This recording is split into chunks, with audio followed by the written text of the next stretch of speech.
Your heart is the source of life, right? That's what it's written right here. Don't let your mouth speak dishonestly. Don't be talking bad about people. Don't be talking crazy. Don't be lying. Don't let your lips talk deviously. Just be quiet. Let your eyes look forward. Fix your gaze straight ahead.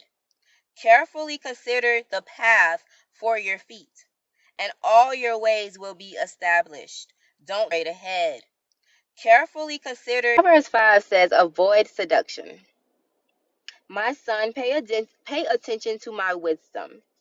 Listen closely to my understanding, so that you may maintain discretion and your lips safeguard knowledge. Though the lips of the forbidden woman drip honey, and her words are smoother than oil, in the end she's as bitter as wormwood, and as sharp as a double-edged sword. Her feet go down to death, her steps head straight to Sheol. She doesn't consider the path of life. She doesn't know that her ways are unstable.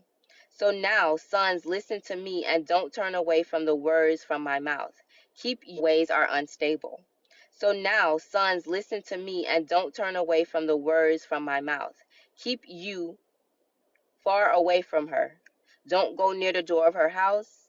Otherwise, you will give up your vitality to others and your years to someone cruel. Strangers will drain your resources, and your hard earned pay will end up in a foreigner's house. At the end of your life, you will lament when your physical body has been consumed, and you will say, how I hated discipline, and how your heart despised correction, and I didn't obey my teachers or listen closely to my instructors. I am on the verge of complete ruin before the entire community. So this one is called avoid seduction, and then once we move into the next lines, which are 16 to 23, it says enjoy marriage, which is kind of, so it says drink water from your own cistern, water flowing from your own well. Should your springs flow in the streams in the public squares, they should be for you alone and not for you to share with strangers. Let your fountain be blessed and take pleasure in the wife of your youth. A loving deer, a graceful doe, let her breast always satisfy you. Be lost in her love forever. Why, my son, would you lose yourself with a forbidden woman, or embrace a wayward woman? For a man's ways are before the Lord's eyes, and he considers all his paths. A wicked man's iniquities will trap him. He will become tangled in the ropes of his own sin, and he will die because there is no discipline, and be lost because of his great stupidity.